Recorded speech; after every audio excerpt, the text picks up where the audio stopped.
gbogbo èèyàn lẹ ṣe mọ̀ ni tó bá ti kọ́kọ́ ṣáì fún ẹ̀yẹn tó bá ti súnmọ́ kò ní ṣe gbọ́ ẹṣin kan ló máa ṣe bẹ́ẹ̀ ẹṣin mi máa dúró bí dìdìrín báyìí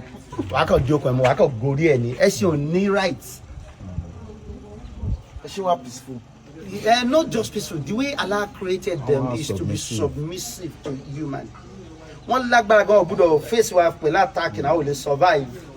wúfọ̀ ẹ̀yẹn tó bá fi gbá ẹ̀ wúfọ̀ ẹ̀ lè fọ́ ó lè tẹ bọ́nẹ̀ tí wọ́n tó bọ́lọ̀ ṣe dá wọn ọgọ́ débi pé tó bá dúró báyìí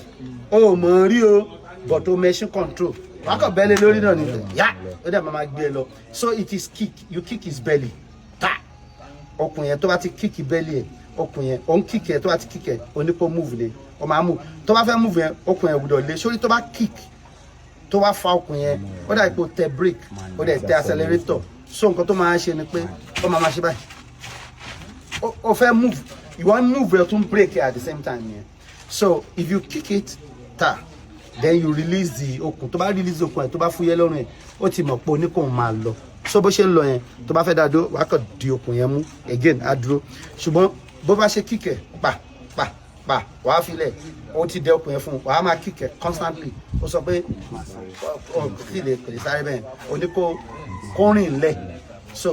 ẹ ṣe lè rìn báyìí ṣùgbọ́n tó bá ń kíkẹ̀ constantly oníkórìn báyìí kó pọ̀ ṣẹ̀ṣẹ̀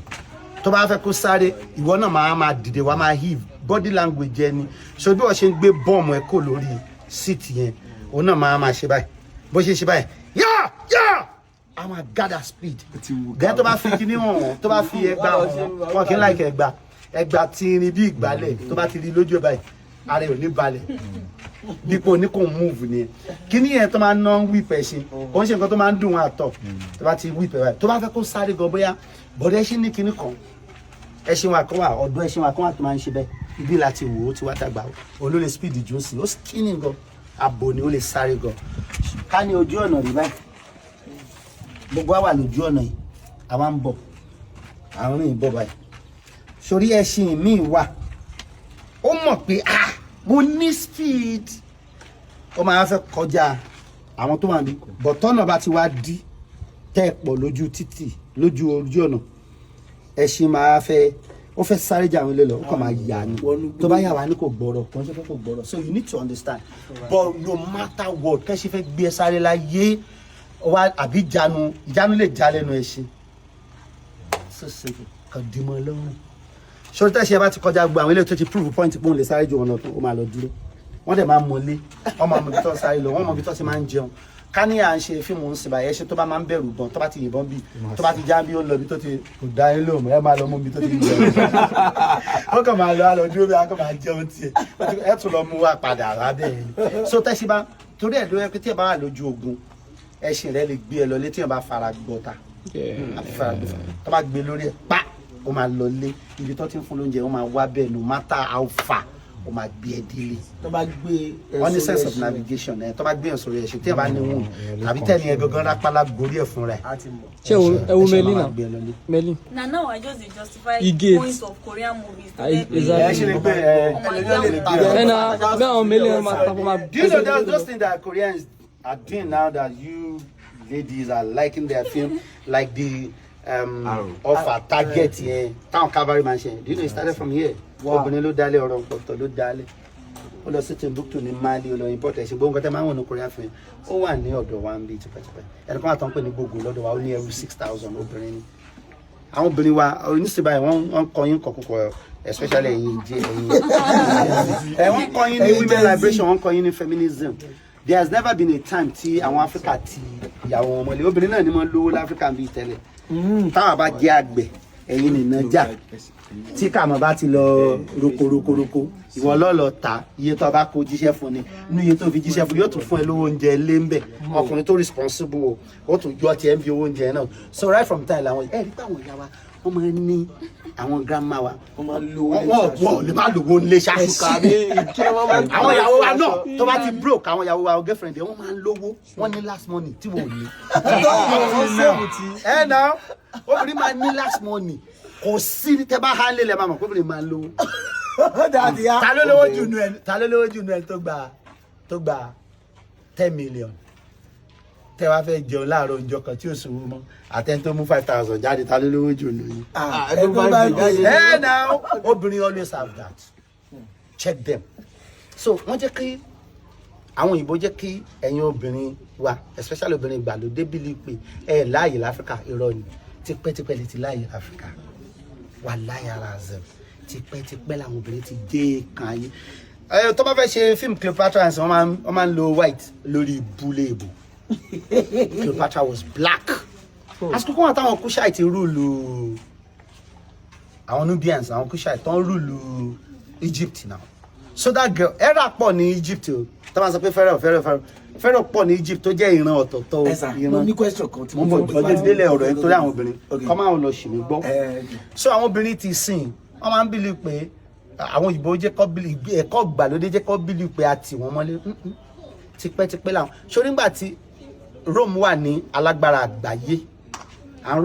Rome rules the whole world for over 600 years. Wọ́n wà nù àwọn Mongols ti lágbára rí, àwọn Persia wọ́n ti lágbára rí, Egypt ti lágbára rí, Greece ti lágbára rí láyé Alexander the Great. Ẹni tó ìlú tó lágbára tí agbára wọn pẹ́ àwọn Vikings ti lágbára rí. Àwọn Vikings gan agbára wọn ò yí ayé ká. The Vikings àwọn Norway, àwọn Scandinavia, àwọn ìlú wọn ní Norway ní gbogbo wọn papọ̀, Scandinavia, Iceland nǹkan kan ọ̀dọ̀ àwọn Vikings ní àwọn Vikings ti lọ kó gbèjà àwọn England rí kò tí ì di England nígbà ayé àwọn Wessex Northumbria nǹkan kan ok gbogbo àwọn ọjọ́ àwọn yẹn ò rí ayé gbà Vikings ìrìn wọn try wọn dé Russia gbà wọn dé àwọn ilẹ̀ ṣùgbọ́n àwọn tó yẹ pé wọ́n hàn jákèjádò ntí àwọn èèyàn ń pè ní ayé ń gbà ní Rome àwọn Mongols látàyè Genghis Khan àti Kublai Khan àwọn yẹn so wọ́n gba ayé do you understand yes so but láyé ìgbà yẹn tí Rome wà lálágbára ìgbà táwọn ìyàwó àwọn Rome àwọn ìyàwó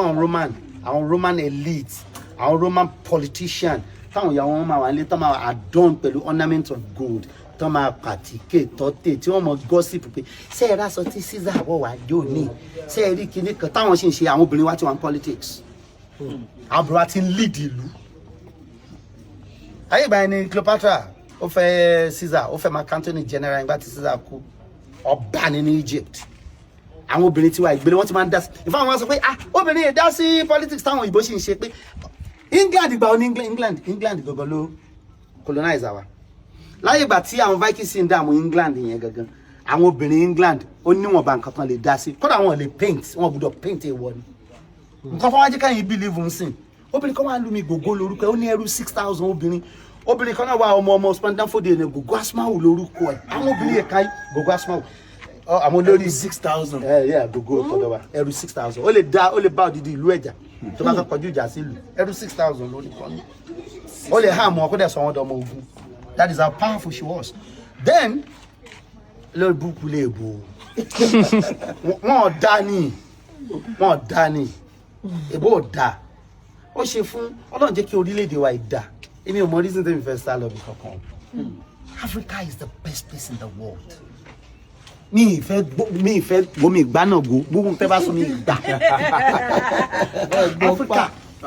Africa, you don't know what God has done for you. The best weather in the world is here in Africa. Ẹ ti lọ Kenya ni mo lọ Kenya wọ́n fi AC sílẹ̀ wọ́n Kenya o gbogbo ìlú wọn dàbí garden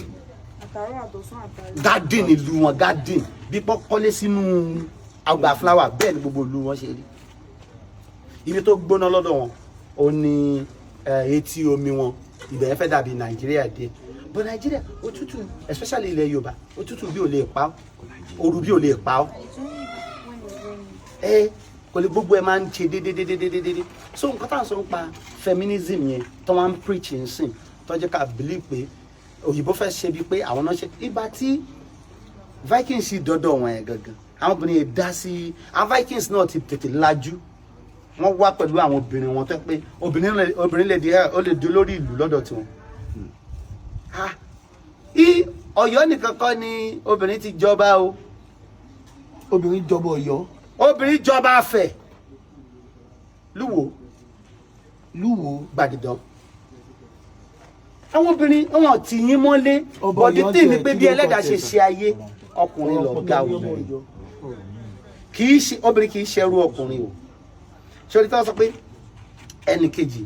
bíbélì náà wọnú kíní bíbélì náà wọ́n ní obìnrin ẹ ní right láti preach ní pulpit ẹ ní right láti síwájú ìjọ wọ́n ní tí obìnrin bá fẹ́ mọ kó bí ọkọ rẹ̀ nílé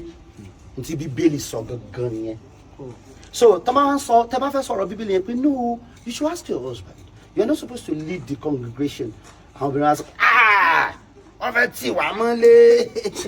it's not true because Allah in his best knowledge ó mọ ayé obìnrin ayé wíyín a lè ṣe o ayé tiwa náà ẹ lè ṣe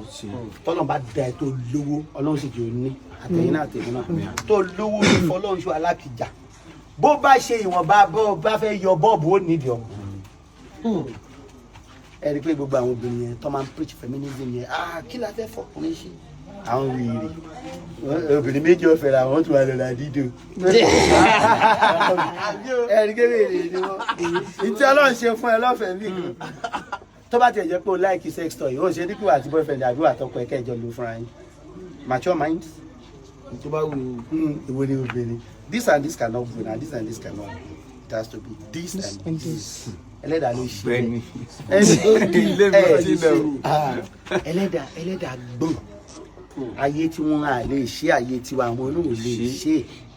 ẹ jẹ́ fún yín ní stance ẹ ti ń ṣe abiyamọ làwọn ta ló ṣe abiyamọ nù yín usman ṣe abiyamọ ẹ méjèèjì ok balẹ̀lẹ̀ ní ìbá abiyamọ lèmi náà ṣe é ṣàkíyèsí pé táwọn ọmọ wa bá wà ní kékeré àwọn ìyá wọn ni wọ́n ń nà wọn àwọn ìyá wọn ni wọ́n sì gbọ́rọ̀ sílẹ̀ àwọn ni wọ́n ẹ̀mẹ́rẹ̀ tí náà wọ́n yẹn tó bá kàn ti ṣe báyìí sí ọmọ ẹ̀ sit down ó máa sit down gbogbo ẹ̀rù tó mo fi gbọ́rọ̀ ara bàbá rẹ̀ lọ́mọ wàláì sofi mi ìyá máa ná ọmọ ìyá ní mami ná mi kékeré olórí mo tọ́ bọ́ǹbọ́n ni o mi kì í bẹ̀rẹ̀ bí wa mi tí bá ń bá sọ̀rọ̀ nìkan ẹlẹ́dàá ló fi sára ọkùnrin bẹ́ẹ̀ ni ó túmọ̀ sí pé tóbi ní bá sọ pé ẹ kò sí bọ́ọ̀kùnrin ṣe mí ì sọ àwọn ọkùnrin olórí ibú wà irresponsible husbands kan mò ń sọ irresponsible men kan mò ń sọ if you are a responsible person you know wípé your principal assignment lẹ́yìn tó bá ti sin ọlọ́run rẹ your primary assignment rather tó bá ti sin ọlọ́run ẹlẹ́dàá rẹ tán it is to take care of your family no matter what your wife ìyá ìmọ̀ sọ ìmọ̀ ní kóbìnrin má lówó jù mí lọ owó tá a fi máa jẹun oúnjẹ tí mo wà ní store wa owó school fees àwọn ọmọ mi tí n bá tún ṣeré lọ because mo fẹ́ ra gold ọlọ́run mi ní kó máa fún lówó èèyàn it doesn't matter if she has money but mi fẹ́ because ẹ mọ̀ kó tó funny ẹ̀yin méjèèjì jọ wọ iṣẹ́ ẹ̀yin méjèèjì jọ graduate ẹ̀ wá fẹ́ ra yín ìwọ bá ṣiṣẹ́ wá ń sanwó iṣẹ́ wa bọ̀ tó bá lọ gbé bùkátà fọjú mẹ́sàn-án láyé kó ṣe ìjẹ mi lẹ́nu ìwọ náà fọ bọ́ngbà tèmi náà ṣe kiri náà ó ń ṣàrífí every man should give woman every man should give woman in fact tó bá fẹ́ káyé rẹ̀ dá mọ́ obìnrin lówó ìyá rẹ̀ bù lówó ìyàwó rẹ̀ bù lówó ọmọ rẹ̀ obìnrin tọ́jú àwọn ọmọ rẹ̀ bọ́mọ rẹ̀ obìnrin lówó olóṣò rẹ̀ bù lówó. I tell the boy I'm serious.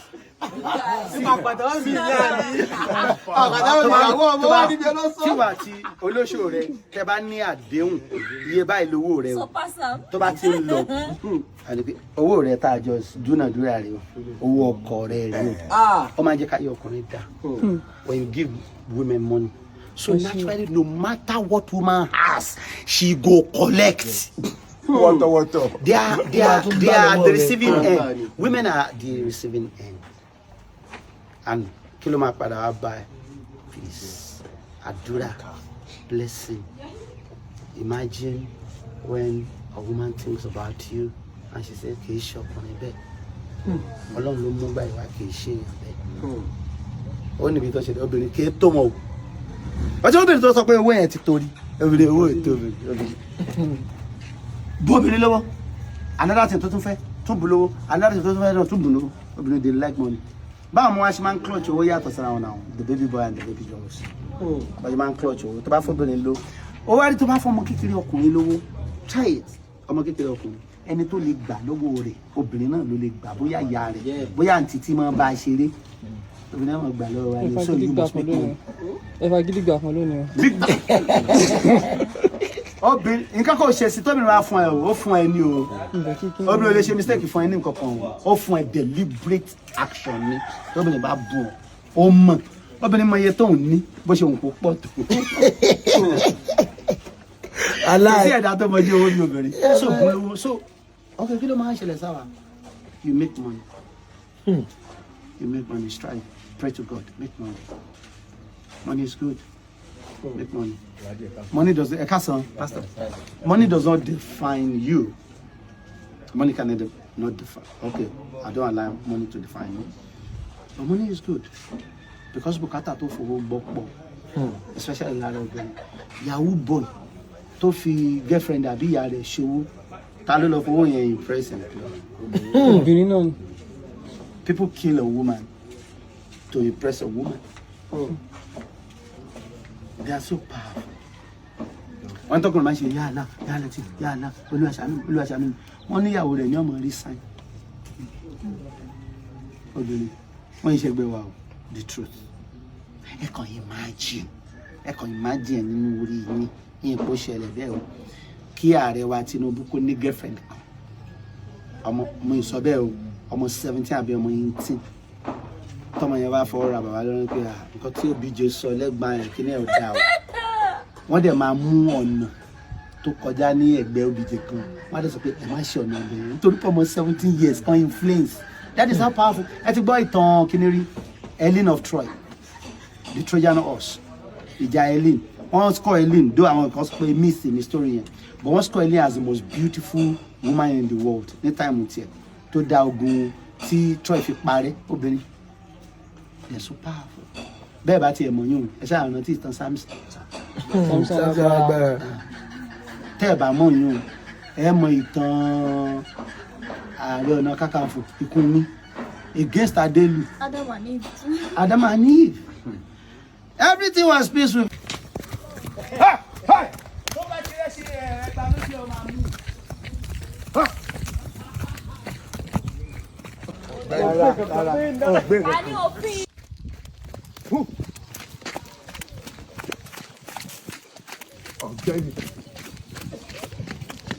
ẹsẹ̀ mi ti fẹ́ bó. Action. ẹlẹ́ alẹ́ ìbáni èmi Erekere ẹlẹ́sìn ọba.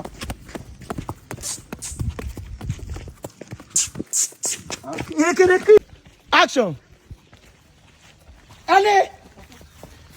alẹ́ ìbáni èmi Erekere ẹlẹ́sìn ọba.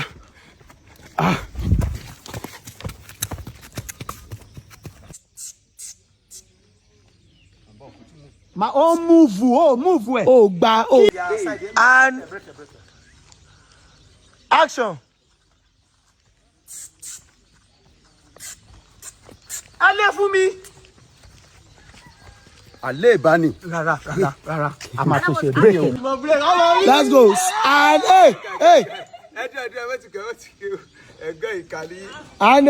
ẹdú ṣé mo lè balance lórí ẹ. ẹ nà. mi balance. nǹkan tó wà ṣe gangan ni ẹ whenever tó bá fẹ́ right make sure ọ̀yá kíkẹ́ kó máa bọ̀ ń bí. tí o bá ti kíkẹ́ ìwọ náà lè sọ ọ máa mú ọ̀yá kíkẹ́ ó ti lé okùn mọ́ ó ti dé break ó tẹ break ọ̀yá. ya ìtẹ̀ padà. ọ̀yá kíkẹ́. dáadáa ni ọ̀yá wọ ọ̀nà ní kò máa wò má wò òun ó ti lè move báyìí a lè fi yà báyìí. èmi ò tẹ bírèkì ẹ báyìí o. o tó bá ti dá dó ọ̀yá fi move sáré move lọ bá Kamo kó padà. ìwọ nìkan ọ̀yá máa lọ. ọ̀gbẹ́ni. ọ̀yá tọ̀nù. ẹ̀yà tó bá fẹ́ tọ̀nù ẹ̀yà wá kíkẹ́ tó bá ti ń tọ̀ náà wọ́n wá release ẹ̀. ó tó báyìí jáyà bí. ẹ̀yà break ẹ̀yà ẹ̀yà jáyà. a máa pa kíní o.